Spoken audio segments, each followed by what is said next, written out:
we'll see how all this sort of shapes and shakes out. I'm excited to hear about what's going on in the MLB world, especially with my beloved Colorado Rockies. Yeah, we can talk about what happened with the Rockies. We get to talk about a thing we have not talked about with the Rockies, I think, yet at all this season.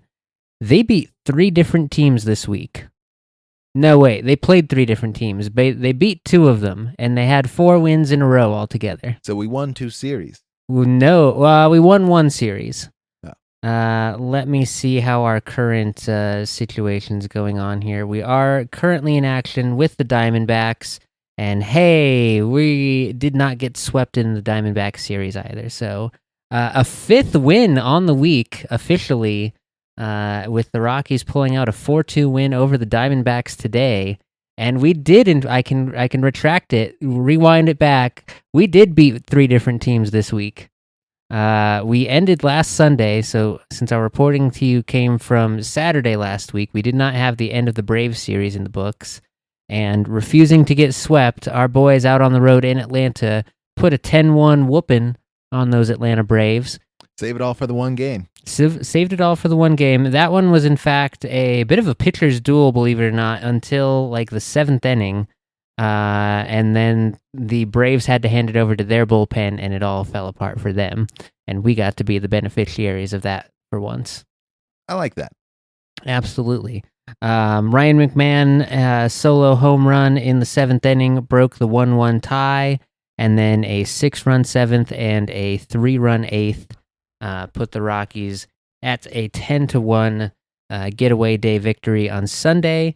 They then went out to Washington for 4 games against the Nationals, but we just happened to catch the Nationals on an 8-game losing streak, and they had not figured out what they were doing wrong just yet. We took the first 3 out of 4 of those games in Washington, and that 4th game, which was a Thursday afternoon affair, went to extra innings.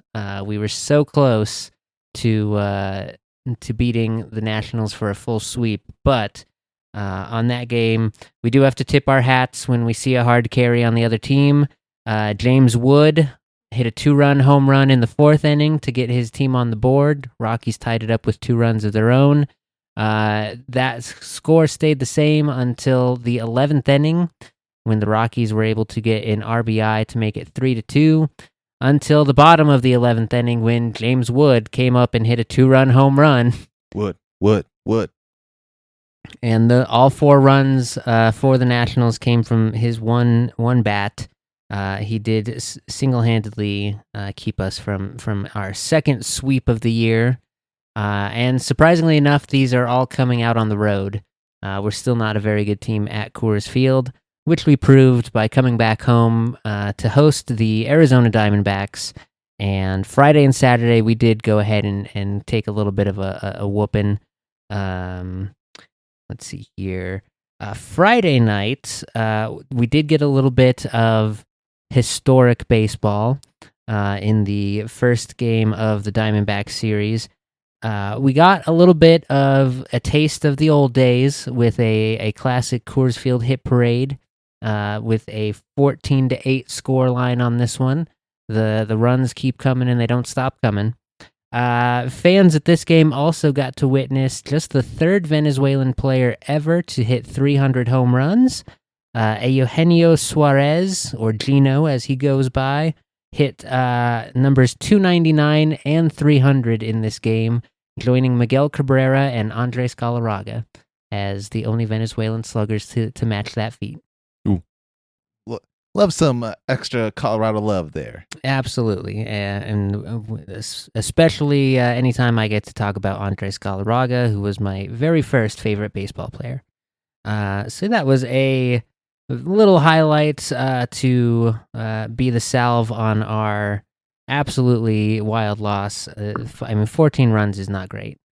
And this one was a bit of a home run duel that we did in fact lose. Mostly thanks to Suarez's 2 home runs. But it does look like on Sunday, let's just take a look here. We had Runs from Mickey Moniak, Brenton Doyle, Kyle Farmer, and Brenton Fulford. Nice little contributions from up and down the lineup. We do have to give some shout outs to Hunter Goodman, who did hard carry another game with 2 home runs. Ryan McMahon starting to find his power swing.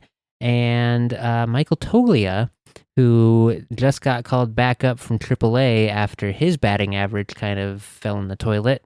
But a couple weeks down in the minors, and he is back with a vengeance, also swatting a couple big flies.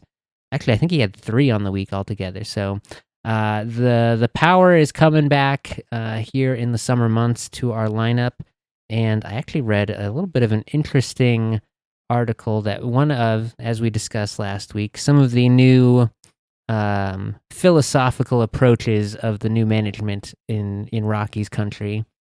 Part of that, with the takeover of Warren Schaefer to the management position, was the promotion of a hitting coach out from AAA by the name of Jordan Pacheco, if you remember him. I do remember Jordan Pacheco. Used to be a catcher, third base, first Basically a base for us. utility man, yeah. And wasn't particularly great at any of them, but he could play all of them.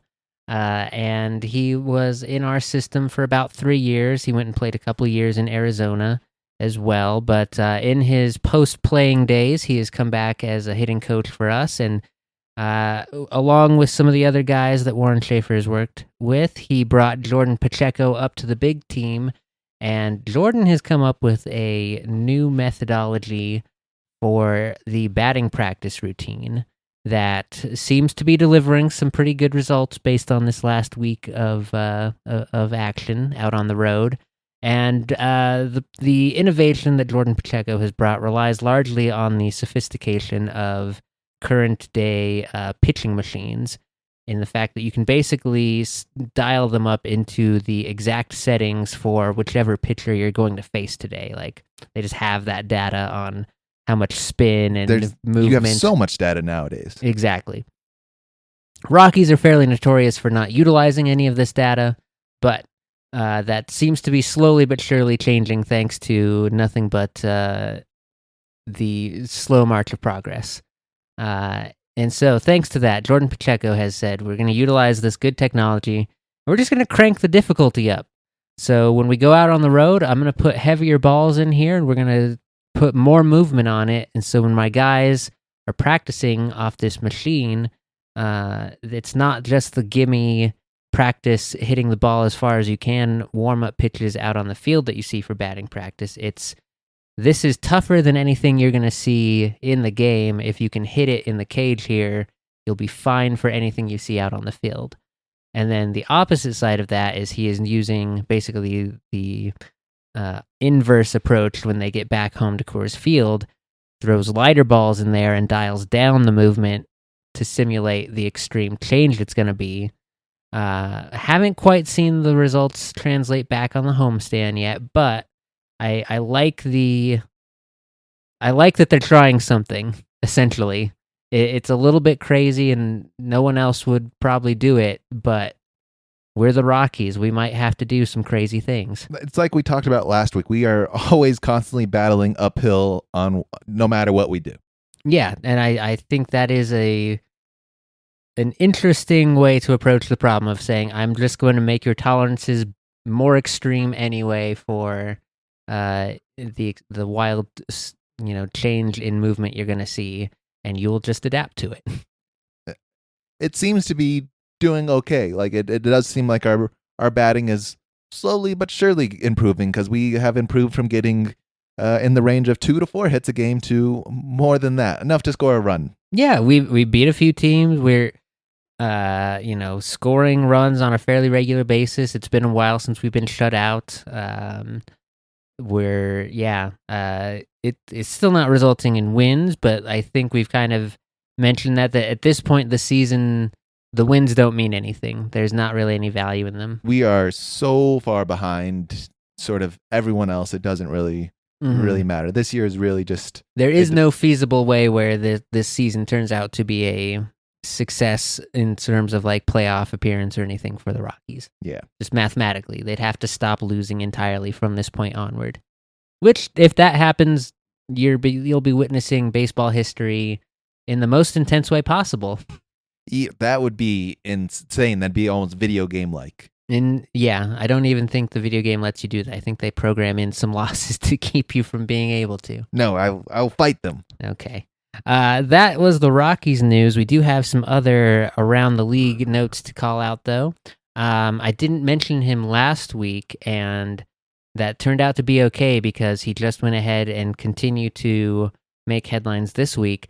The Milwaukee Brewers called up their number one pitching prospect, Jacob Misarowski, who can throw the ball about 105 miles an hour. He's the newest flamethrower arm we have in the league, and he has not given up an earned run in his first 11 innings pitching. That's kind of insane. A little bit. The control is a little hit and miss, which is why he's not perfect through 11 innings. He's allowed some walks, but no hits, no runs. And yeah, you'll be hearing about Mr. Misarowski for the rest of this season for sure, and probably for quite a few years into the future if things continue well with his young career. Other call-outs in the league. Cal Raleigh, the catcher for the Seattle Mariners, has just set a new record for home runs hit by a switch hitter before the All-Star break. He's leading all of baseball with 31 home runs already.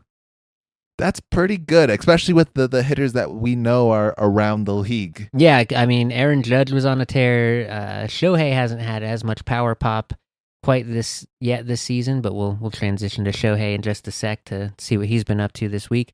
But yeah, a lot of surprising power. I think he's already shattered all of the Mariners records for catching, hitting stats. And I believe Ken Griffey was the only other Mariner to have 30 home runs before the All-Star break.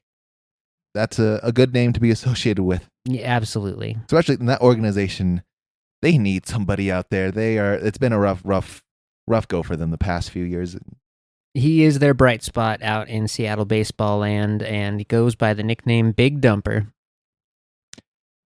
Yep. Okay. Glad that they're... That's the name to add up into Seattle Mariners lore. Big Dumper Cal Raleigh. Yep, we have the kid, and then we have Big Dumper over here. Exactly.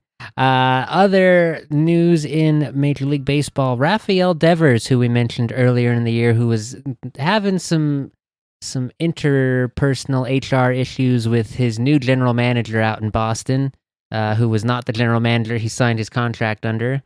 They asked him to switch positions, and he said, "You can go straight to hell." I don't think he actually said that, but he basically said he wasn't going to do it, and has now found himself in the center of a trade with the San Francisco Giants, who, thanks to new president of baseball operations, Buster Posey, who I happen to just know that he was in that position a few weeks ago, has now filled the hole for a slugger that the Giants have been missing basically ever since Barry Bonds left. Which is funny because the Giants were like, what if we ask you to play different positions? Like, sure. Yep, that is the most hilarious part. He came over and they were like, "Hey, we will actually ask you to be playing first base sometimes, though." And he was like, "Yeah, that's fine." It's like, okay. It's just all about how you talk to the man, apparently. Apparently, it's whoever asked him. Buster is like, "Hey, we need you to play first." He's like, "All right, Buster." The Red Sox guy, "No, you go screw yourself." Basically. And then later that week, the Giants were slated to face the Red Sox. So he did immediately get his first hit in a Giants uniform against his old team. And his first home run in a Giants uniform against his former team. Also a very eventful week for Mr. Rafael Devers. And then to cover the rest of the MLB drama that also happened in the National League West, we had a heck of a series with the Dodgers and the Padres this week. That, first off, I feel so bad for the NL West that we just get to be here. That we have to stink things up in the basement while the rest of the teams are so good. The Dodgers are so good. The Giants they're figuring things out once again. They've got some scary pieces that are kind of clicking together. Yep, getting back on track. The Padres have spent a lot of money to be as good as they are. And then there's the Diamondbacks, who are, for the most part, mostly homegrown-ish with some older pieces that they've acquired more successfully than us. But yeah, the rivalries in our leagues just so good. Very good. In this particular week, we got to see a wild array of things. Starting off with the return of Shohei Ohtani, the pitcher. He started the game one, I believe, and only did one inning because they have basically accelerated their timetable for when they wanted him to start, just out of necessity, as we discussed last week. The Dodgers are basically on their last ends and odds of trying to find usable pitchers who are healthy enough to throw games for them, because half of their salary cap in pitching is on the injured list.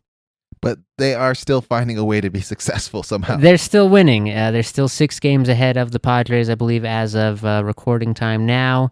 And when you have a Shohei Ohtani that you can run out there, it doesn't hurt to run him out there every once in a while. Shohei was back. He did give up 1 run in his 1 inning of work, which does give him a 9 ERA for the year currently. Very Rocky-esque, yes.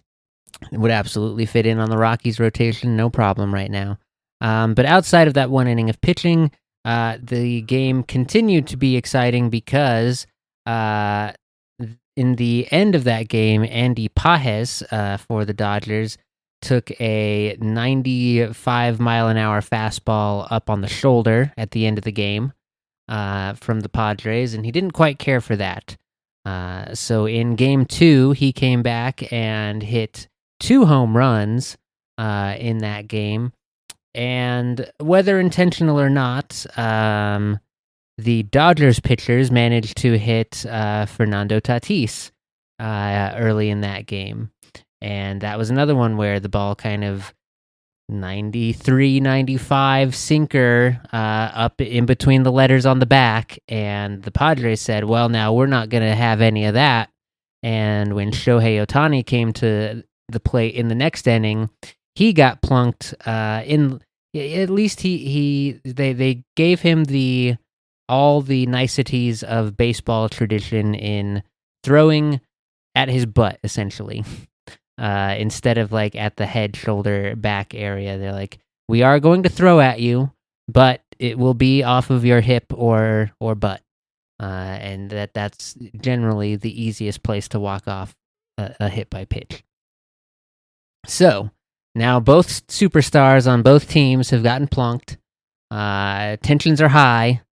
And at this point, the umpires give a warning to both dugouts, to which the manager for the Dodgers took offense to. He's an old school guy, Dave Roberts, and he was of the opinion he wanted to have a conversation about that before the referee or the umpires just started making big demands like warning the dugout, because after both dugouts have officially been warned, basically anyone any pitchers who throw at batters would be immediately ejected. So already with a very short stable of available pitchers, Dave Roberts not happy about that situation. Goes ahead and wants to step out onto the field to have a conversation. The umpire at third base said, "No, you don't. You're out of here. We said don't come out here. It's not a conversation." And Dave Roberts then continued to have a conversation with the crew chief, who was not the umpire who threw him out. So yes, a whole kerfuffle there, which leads us to Game 3 in the series. And this is where, to begin the game, in the 3rd inning, poor Yoshinobu Yamamoto, poor guy, pitches an immaculate inning, which is 9 pitches to record 3 outs, the quote-unquote minimum that it takes. Yamamoto is his last name. Yamamoto, thank you. Yoshinobu Yamamoto gets robbed of a immaculate inning by... I mean, this pitch is so down the middle. It's for strike 3 on the 3rd batter, which I believe was Manny Machado. 96-mile-an-hour fastball, right at belt height, right down the middle of the plate, and it's called a ball. He would go ahead and record the out 2 pitches later anyway, so it didn't actually affect the outcome of the game. But it is a rarer accomplishment as far as pitching accolades than like complete game shutouts, I think.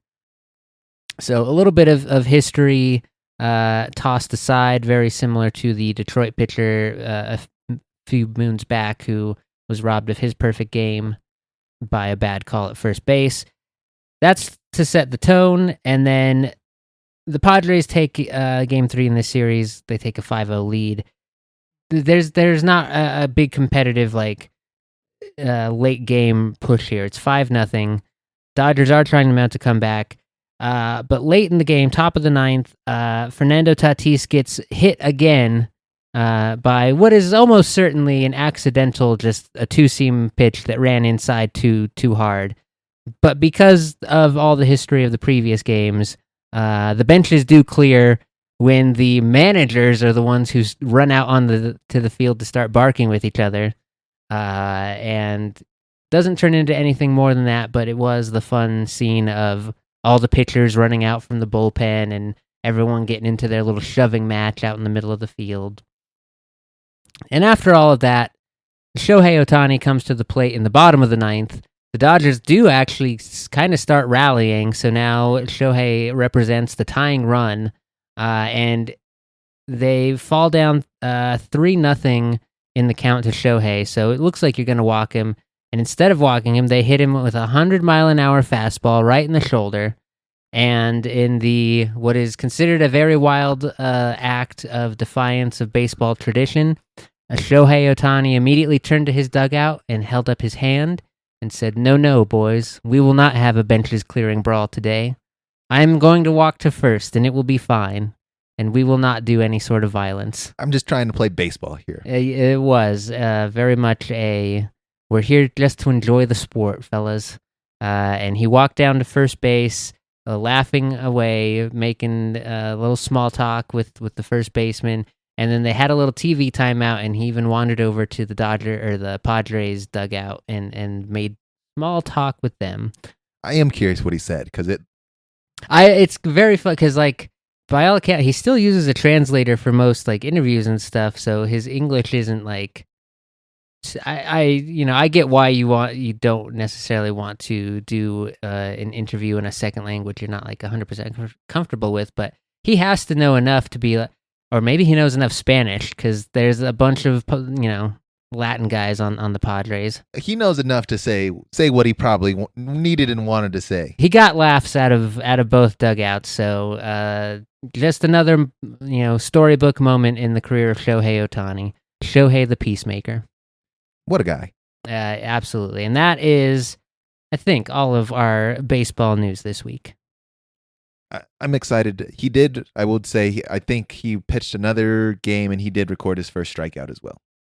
Okay. Yeah, that checks out. I think that he is just plugging into the rotation now. His ERA is not great, I would say, still, because he's only pitching a couple innings here. Yeah, that tends to be the case when you don't have many innings, because the way ERA is calculated, it's however many earned runs you gave up projected out over 9 innings. So if you only do 1 inning, it's whatever you gave up times 9. Yeah. Can't give up the single run. That's the one. It's rough. Yeah. Absolutely.